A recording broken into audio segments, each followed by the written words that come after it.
Listo. Bueno, lo que vamos a ver hoy día básicamente va a ser un repaso sobre algunos sistemas de archivos, más que nada. Voy a explicar algunos que se implementaron en Windows y otros que se han implementado en Linux. Y sobre Mac los voy a mencionar solamente, no los vamos a cubrir ahora para esta ayudantía.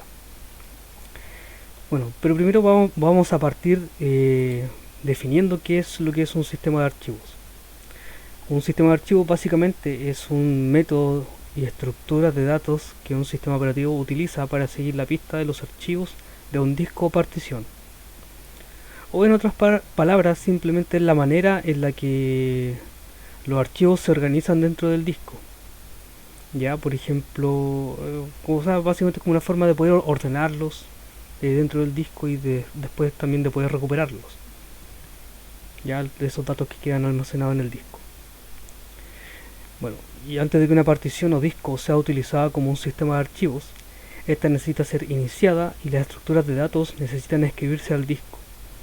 Ya, estas estructuras de datos básicamente son como los tipos de sistemas de archivos que existen, que tienen cada uno como su propia forma de cómo organizar y leer los datos. Ya, vamos a comenzar entonces mencionando algunos sistemas de archivos que ha implementado Windows. Ya, los cuales son tres principalmente los que han implementado. Lo que es FAT, la, el File Allocation Table, que tiene varias versiones. Ya, tiene el FAT 12, 16, 32 y exFAT. Tiene el HPFS, que es el High Performance File System. Y el que se utiliza más ahora, que lo tiene básicamente la mayoría de los sistemas Windows, que es el NTFS, el New Technology File System. Eh, bueno, la estructura del File Allocation Table de Windows tiene cuatro partes en su estructura. La primera parte que tiene al momento de ser definida dentro de una partición es el sector de arranque, que va a ocupar como el primer sector del volumen. Esta va a contener toda la información básica con respecto a la partición. Va a tener punteros hacia otras secciones y también la dirección de la rutina de dónde va a partir o de dónde se va a iniciar el sistema operativo. Ya, la segunda parte es la región FAT, que es donde se contienen como copias de las asignaciones de los archivos, ya para tratar de mantener como intentar aumentar la seguridad en caso de que haya algún problema con la integridad de los datos. Ya no sé, que el disco se haya quemado o haya escrito algo mal, por ejemplo. Se va a tratar de mantener una copia para que esos datos no se pierdan o simplemente no se pierda como la organización de cómo están almacenados esos datos. Y así también para poder verificar su integridad. Eh, Estos, claro, son mapas de partición en donde se indican los clústeres donde van a estar que va a estar utilizando cada archivo. La tercera parte es la región del directorio raíz, o sea, donde va a estar ubicada la raíz de donde van a estar organizadas las carpetas y los archivos. ¿Ya? Por ejemplo, el disco C, por decirlo de alguna forma. Y la cuarta parte, que sería la región de los datos, que es donde se van a encontrar todos los datos y todas las carpetas en el disco. ¿Ya? Esto obviamente ocupa casi toda la partición. El tamaño de cualquier archivo o carpeta puede ser ampliado si hay suficientes clústeres libres. O sea, esto quiere decir básicamente si uno quiere escribir dentro de un archivo, se puede, obviamente. Este archivo va a aumentar de tamaño, pero solamente puede aumentar de tamaño si es que hay clústeres que están liberados. Y si un clúster no se ocupa por completo, el espacio restante que le queda se desperdicia. Por ejemplo, si hay un clúster de 8 kilobytes en donde justo la última parte quedó con 3 kilobytes, con una parte de un proceso de 3 kilobytes, los 5 kilobytes que quedaron ahí dentro del clúster no van a poder ser utilizados por otro proceso porque ya hay un proceso o hay algún archivo ya que tiene como adueñado, por decirlo de alguna forma, ese clúster. Hasta el momento, ¿alguna duda con esto?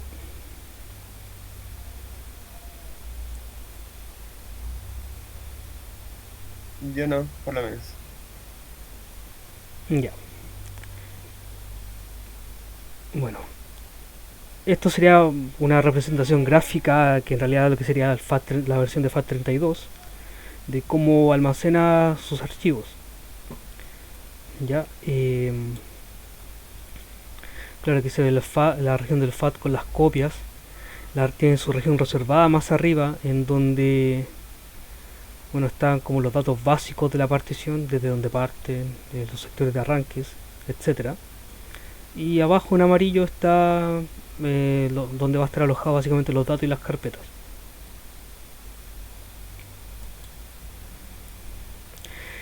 Bueno, una de las primeras versiones que salió de FAT es el FAT12, ¿ya? El cual este tipo de forma de organizar los datos o los bloques de datos era ideal para los disquetes, ya que el tamaño máximo que definían, o sea, que podía soportar el FAT era mucho mayor a lo que podía almacenar un disquete, que a lo más podía almacenar como unos 3 megabytes aproximadamente, 3250 kilobytes. Eh, Tiene 12 bits para definir la dirección de los bloques y el tamaño del disco que se registra en una cuenta de 16 bits se expresa en sectores básicamente. O sea, básicamente el tamaño del disco era un número de 16 bits que iba básicamente a hacer el conteo de los sectores que hay o que quiere leer dentro del bloque de datos. Y esto lamentablemente hace que el tamaño máximo que puede tener este tipo de sistema de archivos sea de 32 kilobytes. Disculpen.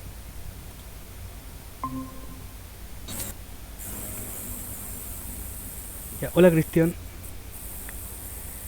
Te suena como un pitido, Cristian, en el micrófono por si acaso. Vale, muchas gracias. Eh, bueno, por ende, al tener estas limitaciones, entonces el tamaño máximo que podía tener cada archivo era de 32 megabytes, básicamente. La cantidad máxima de archivos que podía tener podía ser 4068, en donde cada archivo obviamente no puede ser mayor a 8 kilobits. Y el tamaño máximo del volumen o el tamaño máximo de una partición que uno podía hacer con este tipo con esta versión del FAT es de 32 megabytes, básicamente. Ya no podía ser más grande que eso.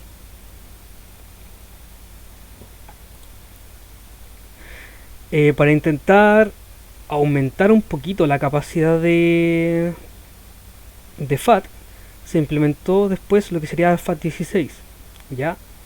Que elimina esta cuenta de los sectores con este número de 16 bits.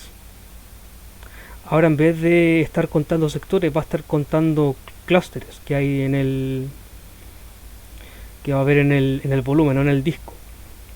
¿Ya? Estos clústeres, eso sí, debían ser más grandes. Cada clúster debía abarcar 32 kilobytes. ¿Ya? Y bueno, y cada sector sería básicamente de 512 bytes por sector. Gracias a estos cambios entonces FAT16 podía tener archivos que su tamaño máximo, el tamaño más grande que podía tener un archivo era de 2 gigabytes o gigabytes, mejor dicho, no gigabytes. Ahí la diferencia está en que bueno, en realidad los gigabytes se cuentan en potencias de 10, pero los gigabytes están basados en potencias de 2, por si acaso. Bueno, hablando de los números, tiene un valor aproximado a gigabytes. ya, pero la definición real es GB bytes en este caso.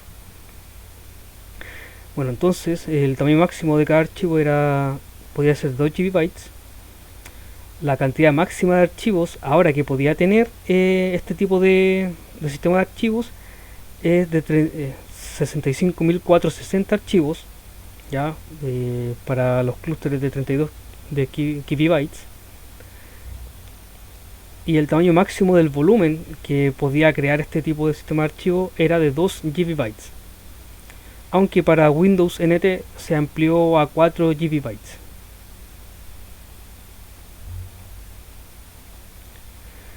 Obviamente, mientras fue avanzando la tecnología y los computadores empezaron a crearse discos con mayor capacidad, se tenía que mejorar este sistema de archivos, ¿ya? Y por ende entonces salió FAT32, que es una mejora del FAT16 y que sigue manteniendo la compatibilidad con MS2. Las direcciones de los clústeres seguían siendo dadas por 32 KB, pero ahora el tamaño máximo que podía tener cada archivo era de 4 GB. La cantidad máxima de archivos que podía tener ahora era de 268.173.300, ya, si es que no superan los 32 KB cada uno. Y el tamaño máximo del volumen que podía alojar este sistema de archivos es de 10 TB, ¿ya? Aproximadamente son 10 terabytes, pero no exactamente. Bueno, y en la imagen entonces se ve un ejemplo de cómo estaría alojado, cómo es la estructura de una tabla FAT32, que contiene 3 archivos diferentes. Ya, básicamente se alojarían de esta forma, o se representaría de esta forma en formato hexadecimal. Y la otra versión también, como una mejora que se tuvo que hacer de FAT32 para poder ser utilizado ya en pendrives que tenían una mucho mayor capacidad, o que requería de archivos que fueran mucho más grandes, ser almacenados. Ya se creó entonces lo que sería exFAT, que es como la extensión de FAT32, en donde se aumenta el tamaño máximo por archivo y también el tamaño de los clústeres. Y gracias a esta extensión, entonces exFAT es capaz de tener archivos con un tamaño máximo de 16 exbytes, que aproximadamente son 18.446.744 TB, o terabytes si lo quieren ver aproximado, con otra aproximación. La cantidad máxima de archivos que puede tener es de 7,8 billones de archivos, si es que estos clústeres no superan los 32 MB, y que por cada directorio o por cada carpeta se pueden tener 2.796.202. ¿Ya? Y el tamaño máximo que puede alojar este volumen con esta extensión es de 64 CB, en donde cada CB equivale, bueno, a 1.073.741.824 TB. Ya es una cantidad inmensa que puede alojar exFAT.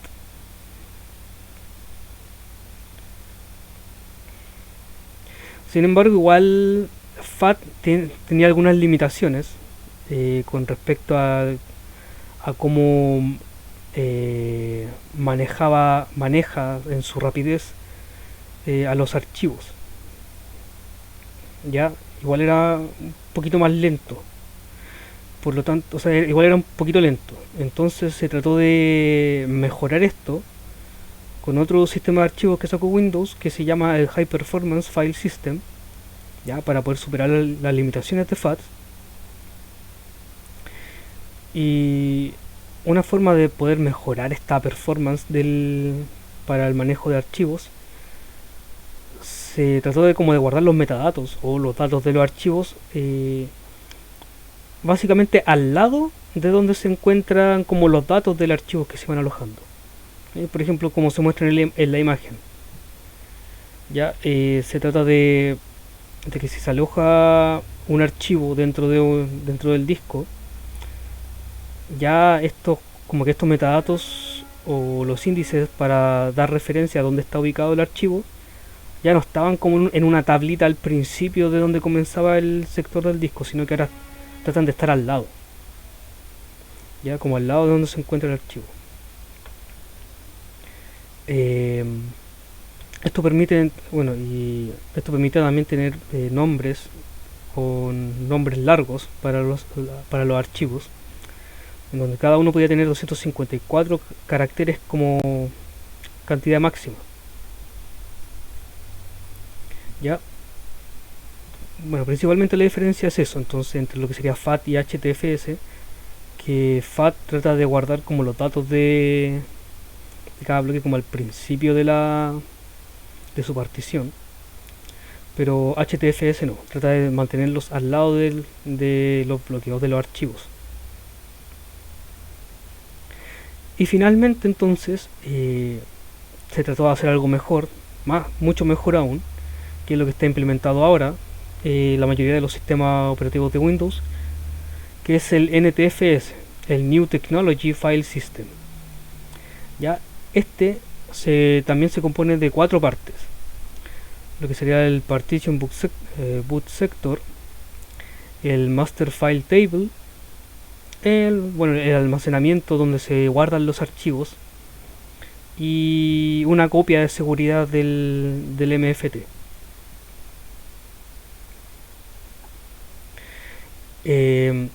La partición donde se hace o comienza básicamente contiene los datos del volumen, como información básica con respecto a la partición que contiene este sistema de archivos, y esto ocupa los primeros 16 sectores del volumen. Ya siempre se van a reservar como 16 sectores, que bueno, va a depender del tamaño del sector que se defina antes, en donde se va a tratar de almacenar esta información básica con respecto a la partición. El Master File Table contiene datos sobre los archivos del volumen. ¿Ya? Hay al menos una entrada para cada archivo, incluido el propio MFT. ¿Ya? Y el sistema NTFS trata de mantener a los MFT de cada archivo lo más continuo posible. Por esta razón, siempre se reserva un espacio para los MFT. Básicamente el MFT entonces, claro, trata de contener como los metadatos de cada archivo, ¿ya? Y trata de mantener copias de seguridad para que estos metadatos no se puedan perder en caso de cualquier corrupción de datos.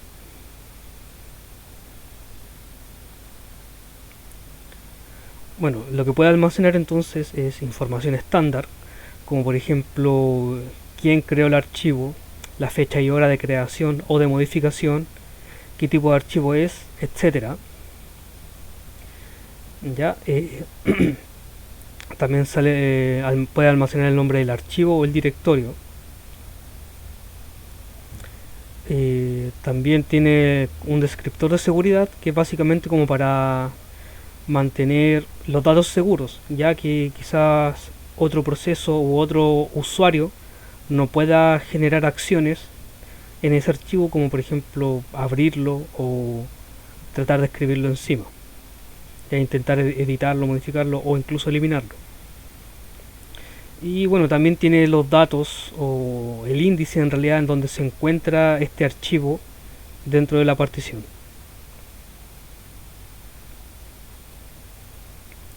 Bueno, la otra parte que tiene entonces, que es el almacenamiento del sistema de archivos, que es simplemente el área en donde se encuentran los datos, tanto de los archivos como de los directorios o carpetas que están en la partición.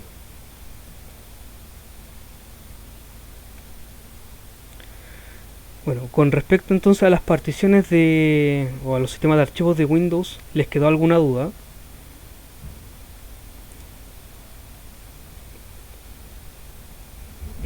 Eh, por ejemplo, les quedó clara la diferencia entre lo que sería FAT con NTFS, por ejemplo.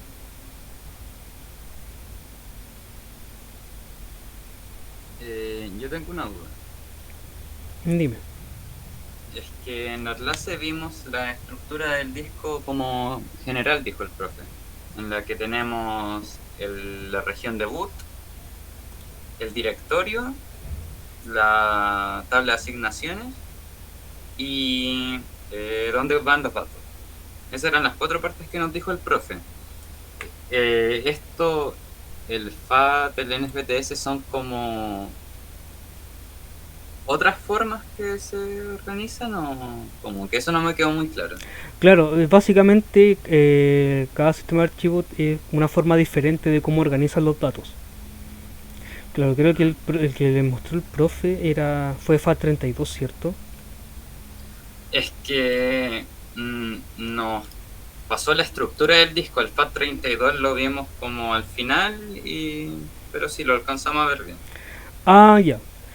Ah, pero el profe como que les pasó en el disco en general. Sí. Claro, lo que pasa es que igual de hecho incluso uno dentro de un disco, de un solo disco, uno puede tener varias particiones, Ujú. ¿cierto? Sí. Y cada partición tiene que tener definida como el sistema de archivo que va a estar utilizando. Que es Ah, el ya. sistema de archivo básicamente va a ser la forma en cómo uno va a organizar, cómo el computador va a organizar los datos o cómo va a estar manejando los datos dentro de esa partición en general. Ya, ya comprendo. ¿Cachai? Por ejemplo, yo en mi computador, o en mi notebook, mejor dicho, tengo dos sistemas de archivos diferentes, que sería el NTFS, que es para usar Windows, y tengo otro Ujú. aparte que se llama ext4, porque tengo Linux también aparte. Ya, ya. ¿Cachai? Y cada uno tiene sus propias formas o sus propios mecanismos de cómo ellos quieren guardar los datos de los archivos, cómo los van a guardar, cómo los van a organizar para poder acceder a ellos. Ujú. ¿Cachai? Es básicamente eso. Ya. Muchas gracias. ¿Alguna otra duda?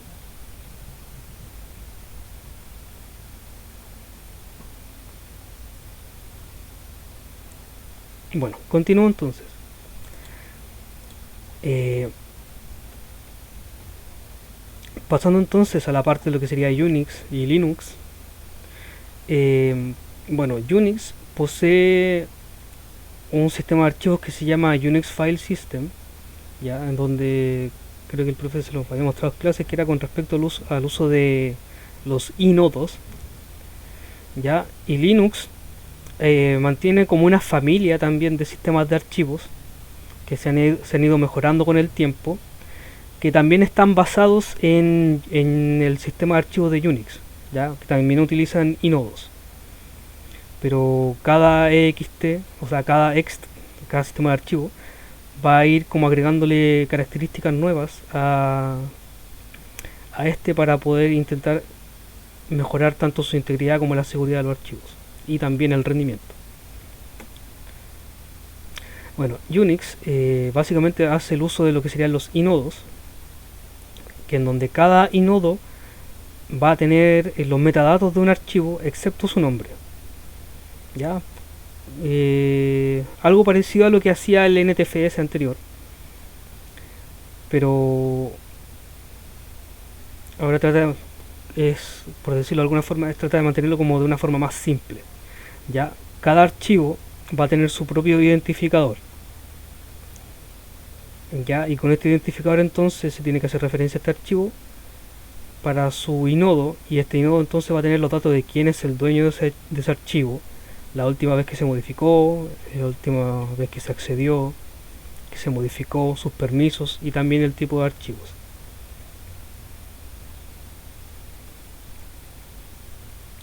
Eh, con respecto a Linux, entonces, que también se basó en este tipo de sistema de archivos, eh, bueno, porque Linux también en parte está basado en Unix, pero tiene su propio kernel, su propia forma de cómo manejar el sistema operativo. Eh, lo que hace ext es tratar de superar las limitaciones del sistema operativo Minix, ya que Minix, si es que no me equivoco, era una versión anterior a Unix, que en donde sus tamaños de archivo, cada archivo solamente no podía tener un peso máximo de 64 megabytes. Claro, lo que hace este sistema de archivo XT o Extended File System en su primera versión es tratar de extender el tamaño máximo de cada archivo de 64 megabytes a 2 gigabytes cada uno. Y bueno, y cada nombre puede tener solo, o cada archivo puede tener como máximo 255 bytes de largo.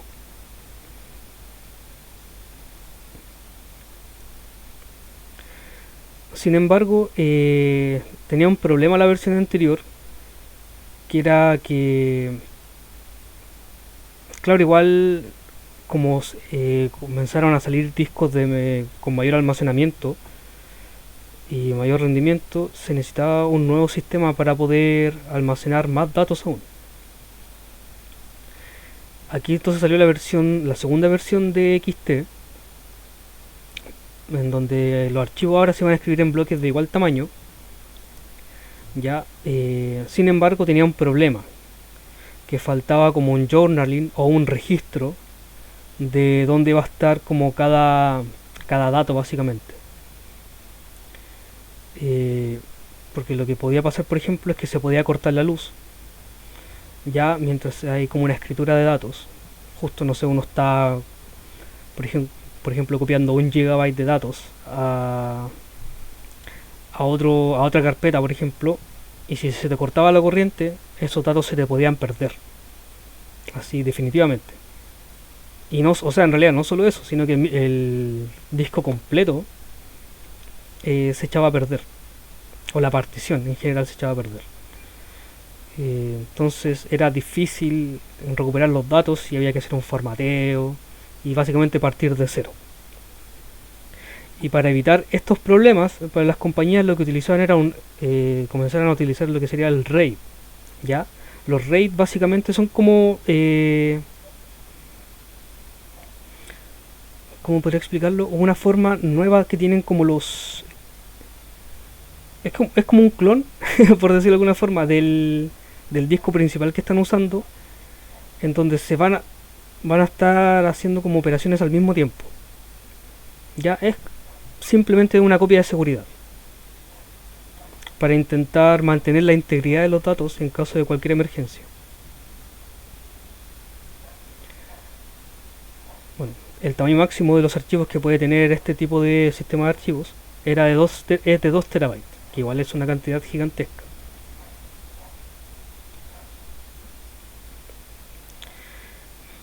Para solucionar el problema de la integridad de los datos, entonces se agrega un journal o un tipo de registro para que no se corrompiera el sistema de archivos completo o la partición completa. En este caso, por ejemplo, no se perderían los datos en el caso de que hubiera un corte de luz.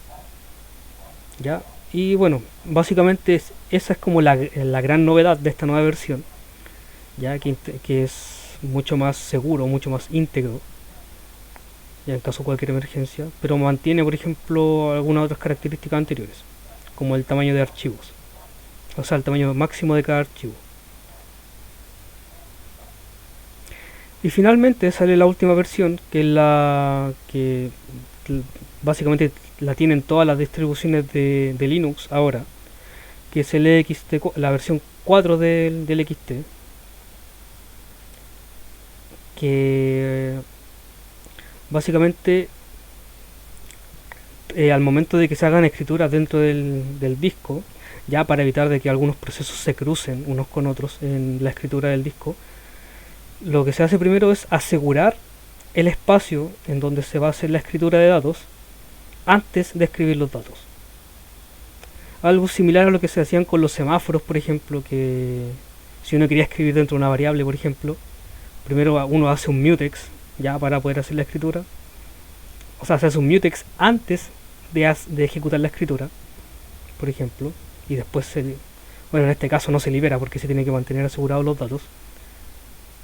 pero básicamente hace eso. Primero asegura el espacio en donde se va a escribir y después se escribe.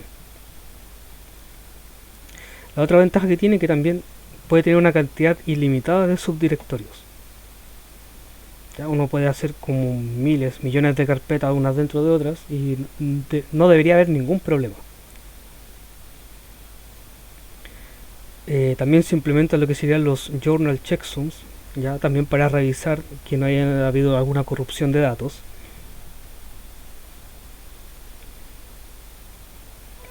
Y también se agregan extensiones para tener todos los números de los bloques de la de información consecutiva en un solo descriptor. O sea, básicamente trata de tener como toda la información como de los bloques de datos en un solo lugar. ¿Ya? Cosa que no estaba implementada en las versiones anteriores. Bueno, y por último, la última ventaja que tiene este sistema de archivos nuevo es que también aumenta el tamaño también aumenta la cantidad de tamaño que puede tener cada archivo, ya que en este caso serían 16 terabytes. ¿Alguna duda con respecto a lo que he explicado hasta ahora con respecto a Unix y Linux?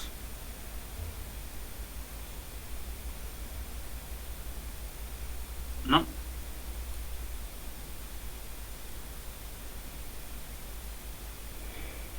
Ya. Bueno, lo último que nos quedaría, que en realidad es solamente mencionar algunos los sistemas de archivos que utiliza macOS, que en este caso solamente los voy a mencionar, que sería el Hierarchical File System, la versión extendida de esta y el Apple File System, que son sistemas de archivos propios que tiene Apple para sus dispositivos. Que bueno, para esta ayudantía no los voy a cubrir, no los alcancé a cubrir realmente. Y creo que porque tampoco creo que tampoco es relevante para el ramo.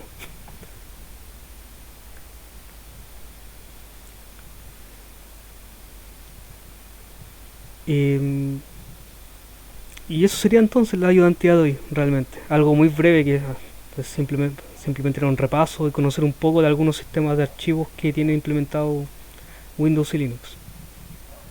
No sé si tienen alguna consulta en general, alguna duda.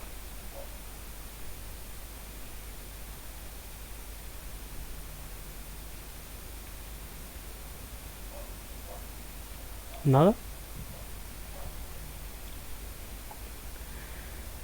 No, no. Ya.